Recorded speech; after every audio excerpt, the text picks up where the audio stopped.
Hello, everyone, and welcome. My name is DJ Neeks, and I would like to welcome you to my playthrough of one of my all-time favorite games, Dragon Age Origins. And as you can see on the bottom there, it is brought to you by, of course, BioWare.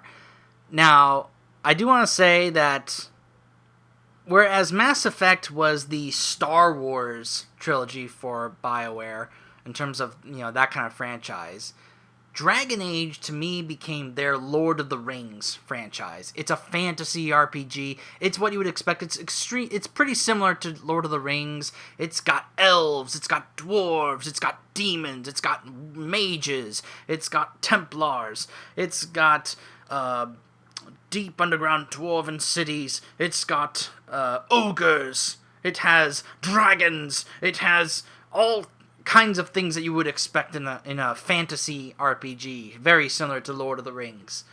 And of course, because it's by BioWare, you know that, one of the reasons why I love this, as you would expect, it has a fantastic story. It has amazingly great and lovable characters, very great characters, and it has become a hallmark franchise for BioWare. Now, a couple of things I want to talk about before I get started on this playthrough, which I expect to be one of my longest playthroughs ever on my channel. Number one, I am playing this on the PlayStation 3. I know this is going to cause some controversy, because it is a consensus opinion that the best version of the game is the PC version. I will not be playing it on the PC version. There are a couple of reasons why. Number one, when I got this, I didn't have a PC, so I couldn't get the PC version. I could only get the PS3 version. And even though I may have a PC now, it's not really a gaming PC, and it's not really made to play the PC version of the game. But also because this is the Ultimate Edition of the game, so I have all the DLC because it came with it. All the DLC was built into the disc. But also, I registered this game on the BioWare website, and I got even more DLC items that you can have in your inventory and be able to use in the game. Some of which you probably never even seen before, so I will be sure to show those off to you guys. And the second thing, so yeah, I want to make that clear. This is the PS3 version. I know that they say the PC version is better because it looks better. You can mod it to make it look better and add some other things. The combat system is better in the PC version because you can freeze, and it's more of a tactical combat RPG, and be able to zoom out and be able to assign your, the combat, to me, is still fine in the PS3 version. It's still good. It's still fine. Now, it is true, yes, that sometimes the frame rate for this version does get a bit shaky, a bit slow, especially when it's auto-saving. That is true. So it lags sometimes. Heck, I've even had the game freeze on me sometimes. So if it does during this playthrough, I apologize. I'll try and do the best I can with what I got. That's all I can say. I'm doing the best I can with what I got. So that's that. Number two, this is a mature rated game, and what's more, it's a mature rated franchise. As far as I can remember, there's not that much inappropriate language in this, but there is quite a bit of violence, and I've even seen sometimes in combat, it'll just on its own, just randomly, sometimes it may even behead what is considered an orc in this game called the Darkspawn. But hey, if you didn't mind seeing Legolas behead an orc in the Hobbit movie, then Desolation of Smaug, then you should be fine. Another thing that to point out, though, is that there are a couple of times, this is a BioWare game, so keep in mind that you can definitely romance some characters and there's some companions, and you'll have to wait and see if I do pursue a romance with one of the characters in this game.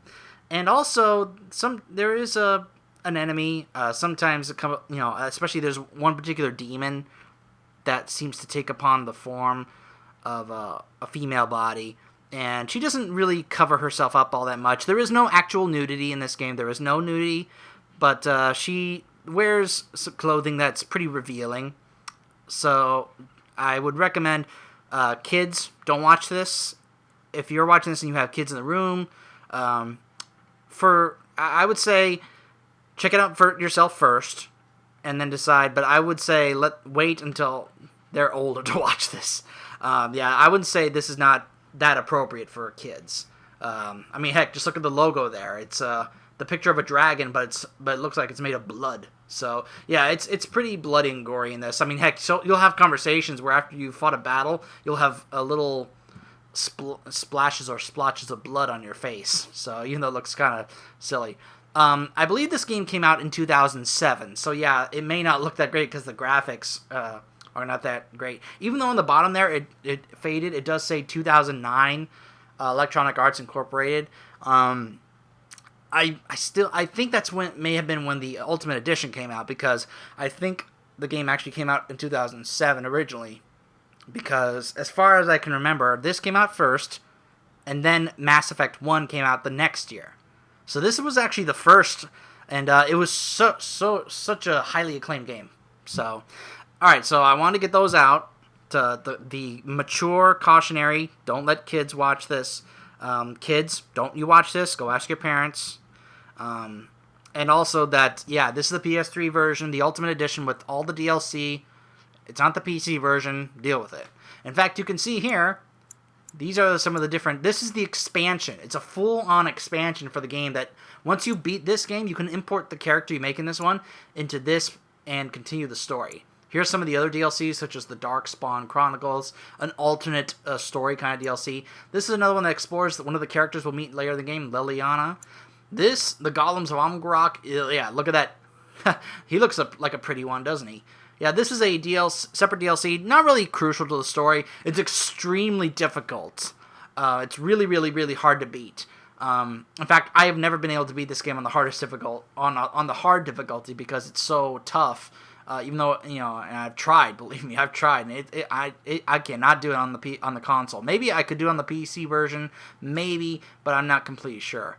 And Witch Hunt, which is another DLC that has to do with another character we'll meet late in the game, the main campaign. And these are, you know, especially Awakening and these two here, you can import your character from the main campaign and get some more story. This one I might do to help bring some closure to the story, but I've had some uploading issues in terms of importing data and stuff with these.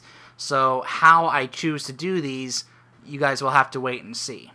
So without further ado, let's get started. I've already checked the settings and stuff. And yeah, the music in this is fantastic. Unfortunately, I don't want to get copyright notices, so I have turned the music down. The music is playing right now. You guys probably cannot hear it because it's so soft. But that's only because I don't want these videos to get hit with copyright notices, because the soundtrack is available. I have the soundtrack. It's a great soundtrack. The great music is great. So, without further ado, let's get started with one of my all-time favorite games, Dragon Age Origins. And you will see why it is known as Dragon Age Origins in time. In fact, see, the background you select will determine which of the 6 distinct opening stories you play through. It also affects how characters respond to you throughout the game. And that is very important, and you guys will see why when I get to the character creation screen pretty soon here.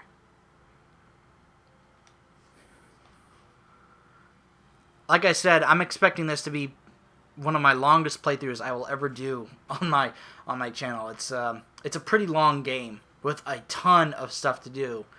How much of it I may do off camera, I'm not sure. But and how much of I do on camera, I'm not sure. So I'll try and do as much of it as I can, but I may do some things off camera just so I don't bore you guys to death. And so is the golden city blackened with each step you take in my hall. Marvel at perfection, for it is fleeting. You have brought sin to heaven and doom upon all the world. Canticle of Threnodies 8:13.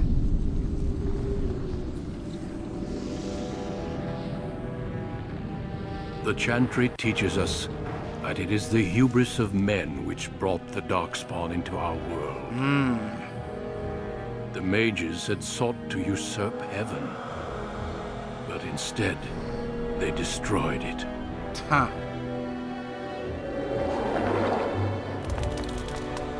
They were cast out, twisted and cursed by their own corruption. They returned as monsters, the first of the Darkspawn.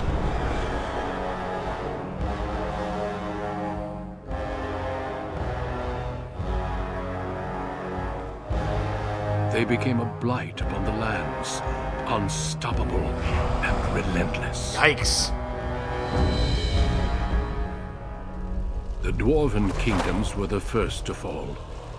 And from the deep roads, the Darkspawn drove at us again and again, until finally we neared annihilation. Yikes. By the way, in case I didn't mention this, yeah, this game is pretty bloody.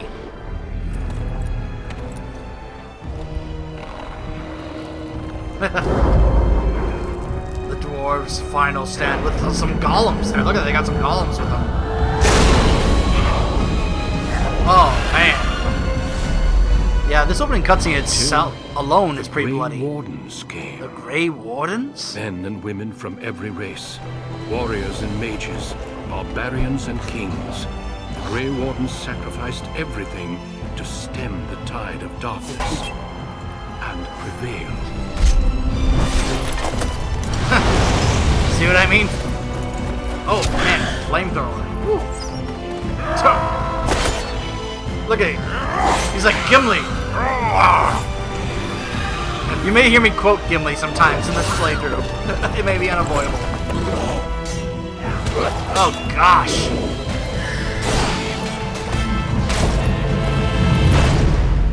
Bloody enough for you? It has been 4 centuries since that victory. And 4 we have kept our centuries. vigil. We have watched and waited for the Darkspawn to return. I love this voice. But those who once called us heroes have forgotten. Huh.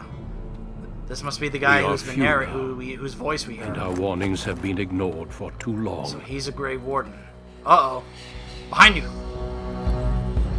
He could sense them. You could tell from his eyes. Oh yeah! Take that. And down you go. It may even be too late. Uh-oh. For I have seen with my own eyes what lies on the horizon. Oh no. Maker, help us all. The Darkspawn are back. They are coming back. That's not good. Okay. Time for the moment of truth. Oh man, you guys have no idea how much I have wrestled with which of these origin stories I wanted to do in this playthrough. And for the record, I have experimented with all 6 of them, and even them with different genders to see how they are. Because even if you choose a different gender, the dialogue is different for each origin story. It's pretty remarkable. The amount of dialogue and work that BioWare put into this. It's just absolutely fantastic. I will be playing a male. Now, the question is, will I be a human, an elf, or a dwarf?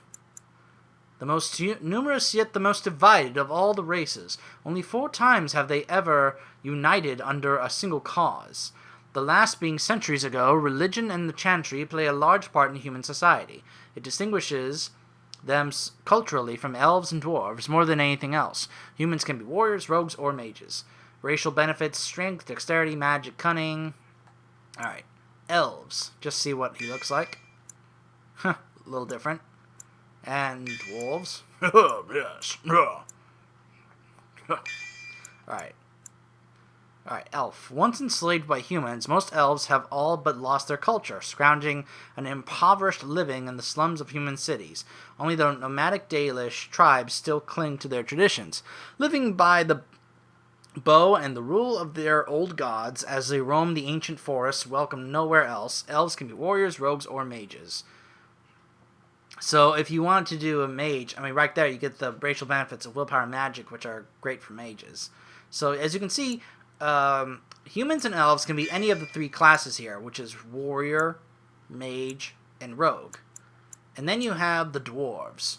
Rigidly bound by caste and tradition, the dwarves have been waging a losing war for generations, trying to protect the last stronghold of their once vast underground empire from the Darkspawn.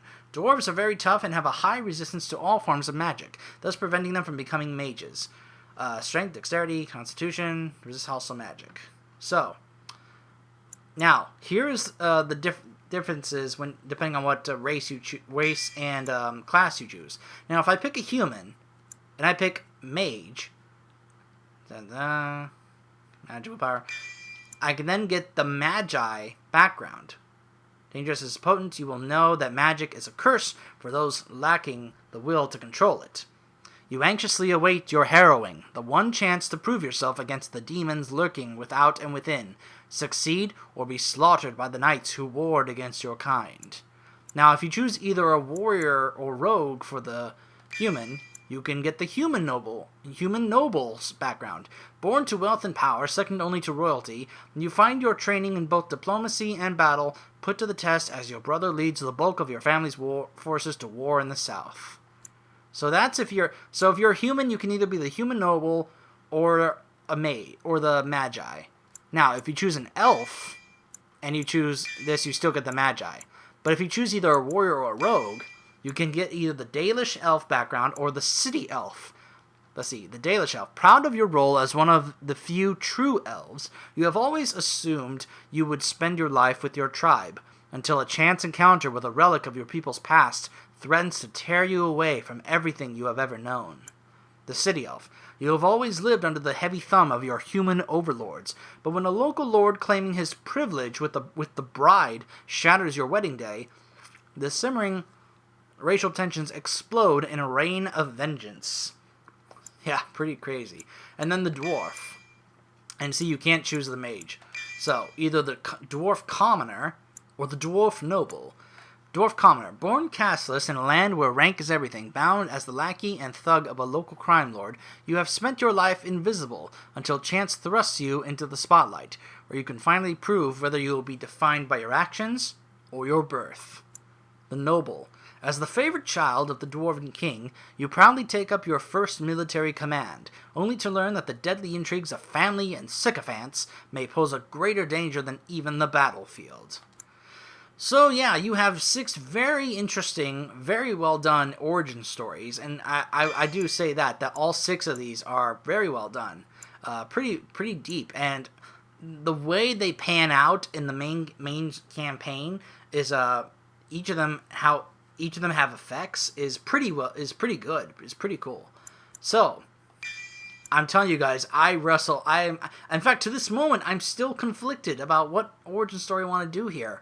Do I want to... And by the way, I'm planning on being a rogue regardless. I'm not planning on being a warrior or a mage. And there are reasons for that. And I'll explain why. Probably later.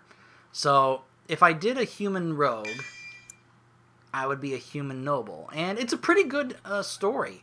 What can happen doing that. Although, there are reasons why I'm not really wanting to do that. I'm not really a fan of the elves. I've never really liked elves. I know they're a fan. Oh, I love elves. And the stories are good, especially the city elf. I actually like the city elf one a little more than the Dalish one. But then there's the dwarves. And, oh man, I love the dwarves. And I can't, I'm telling you may hear me drop some lines from Gimli from Lord of the Rings. I may just have to do it. And I actually prefer the rogue class the most of these, and there are reasons for that, more so than the warrior. And so I think I've made this is what I'm going to do. I'm going to do a rogue dwarf, and I'm going to be a noble. And here's what I'm thinking in terms of his character. So he is the favorite child.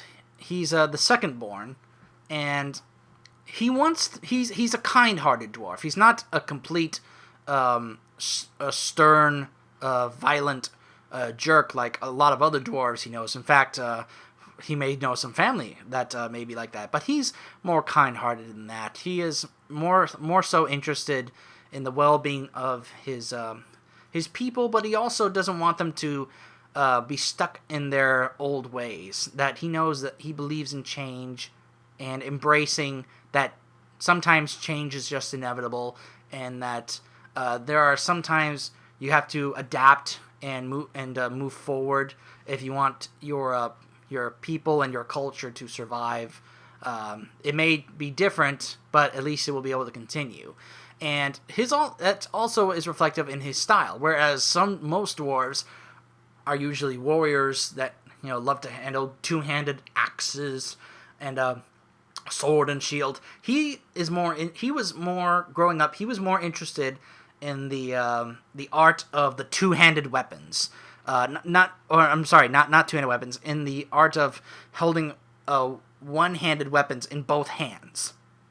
A sword in one hand and a dagger in the other. He wants to someday be able to wield two swords, a sword in each hand, but he's not at that point yet in his combat training. But he wants to do that someday. He was always also interested in picking locks, not because he wanted to break in and steal anything. He doesn't want to be a thief. He was just always fascinated in being able to the art of being able to pick a lock, being able to break into to escape or get into somewhere that it's impenetrable. You can't get in here. Well, no, he can. If you know how to pick a lock properly, he can do so. So that's kind of his background. So now we're gonna go with a different kind of name here. I'm gonna do a play on words here. You guys know me as DJ Neeks, so I'm gonna start off with Neeks. Neeks. Then we're gonna combine it with the name. You guys ever seen the movie Gladiator? Remember Maximus? So we're going to call him Neeksimus. A proud and noble name of a great warrior. Actually, he's a rogue, but anyway. So. Greetings. Oh. In fact, let's check the voices here, which is kind of funny because he's actually a silent protagonist. So we're not going to hear his voice that much other than in combat. So let's hear what the Y sounds like. I have lost the spell. I must try another tactic. What about Cocky? How do you do? Right. Casting. Focus. This is not good. Nah. Experienced? Greetings. Well, that didn't work. Huh. Well, this is odd. My weapon is useless. What about Smart? Greetings. I cannot cast it. It is unharmed. I must get by. What about Suave? Charmed, I'm sure. I lost the spell. It's not working. Coming through. Okay, I think I'm gonna go with the Suave voice. It's pretty. I like that. The portrait there on the bottom. Let's see. I pretty much just mess with the background. Something that kind of reflects his surroundings. So there you go. Just something simple like that to reflect the fact that he's surrounded by stone and rock. Not much else. I don't really mess around that much with all these different things here. You can't even mess around with the mouth, jaws, and cheeks. Let's see. Skin complexion. He's supposed to be a noble blood, so he doesn't want to look too ugly or too rugged. There we go. Something like that. There you go. Tattoos. Let's see. Tattoo selection is not that great here and you can get different tattoo selections depending on what race you choose, but yeah, none of those are really appealing to me. Yeah, he's gonna go without tattoos. All right, so hair, very important here because you can see, especially the beards. It's the beards. I'm sure you know that line from The Two Towers. Let's see. What beard would he have? Nothing too extravagant like that.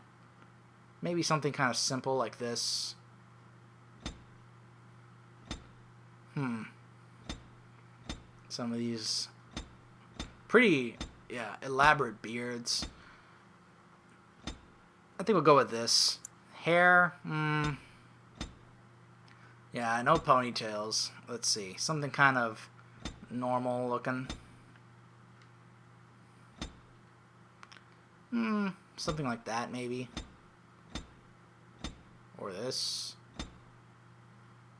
Or that, maybe. Yeah, let's make it a little more, some hair sticking out there. I mean, he's a dwarf. So, he's not gonna look too fancy, too polished. He's a dwarf after all. Let's see. Actually, hold on. The hair there sticking in front of his eye. Let's see. Let's check out another one. Let's see. Don't want to spend too much time here. This is always going pretty long already.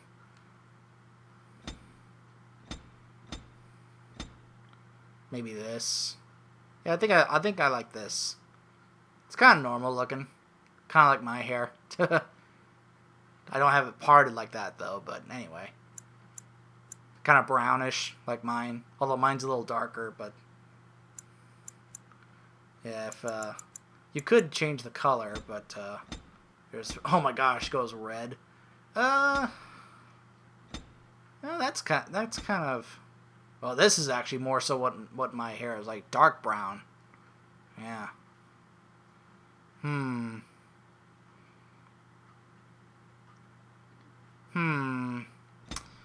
Yeah, let's go with that. Let's make it a little brighter. All right, eyebrows. Let's see. Let's go with this then. Stubble. You can't tell that unless you get rid of the beard. Let's see. All right, there you go. Some kind of 5 o'clock shadow going. All right. Kind of, yeah, make it match. There you go. Matching hair. Eyes. I just like to mess with the color of the eyes. There you go. Kind of brownish like mine. Yeah, that's right, ladies. Brown hair, brown eyes. Yep. So you can't even mess around with the mouth and jaws or cheeks when with all that facial hair and with the beard, with the dwarf. The nose. I'm fine with the nose. It's a big nose. Okay. I'm sure some of you are like, oh my gosh, how come there's no music? Well, that's because the music's down, so. Alright, now we get to the stats here. Yeah, this is a pretty long part 1, I know, but just bear with me. Okay, so I have to remember, he's a rogue, so what's important when it comes to the rogues are cunning and dexterity. That's really important. Let's put one to strength, in case I need it for armor and such. Let's also put another into dexterity. Alright, now, here are some skills. You got coercion, stealing, trap making, survival, herbalism, poison making, combat training, combat tactics. There's a lot of stuff. But the most important one here is coercion. Because this opens up conversation options where you can persuade. It's really, really, really, really, really helpful. You're silver-tongued. So I definitely love to build that up. Alright, so we have 2 points for talents here. We're going to put it into Deft Hands, which is lockpicking. And then you can see here, because we're a rogue, we can go into archery or dual weapon. I mentioned he's a dual weapon guy. He loves the art of dual weapons. Eventually, when you get to this, you can then be able to actually carry a full-size weapon in both hands, which is, you can carry full-on swords in one hand. For now, we can only do one sword and one dagger, or one other weapon like a mace or an axe, something like that, and a dagger. So we'll go ahead and put that in there. Alright, now, I'm going to be playing this game on casual, because this game is very difficult. Even on normal, it's extremely hard. It's one of the most difficult games for, even on the lowest settings, it can be difficult at times for certain fights and such. I mean, some people have talked about how on normal, it's really, really, really hard. Oh my gosh, and Nightmare. Don't even get me started on how freaking difficult Nightmare is. So yeah. I always play this game on casual because it's difficult on its own. So I'm going to be playing this on casual. Alright, here we go.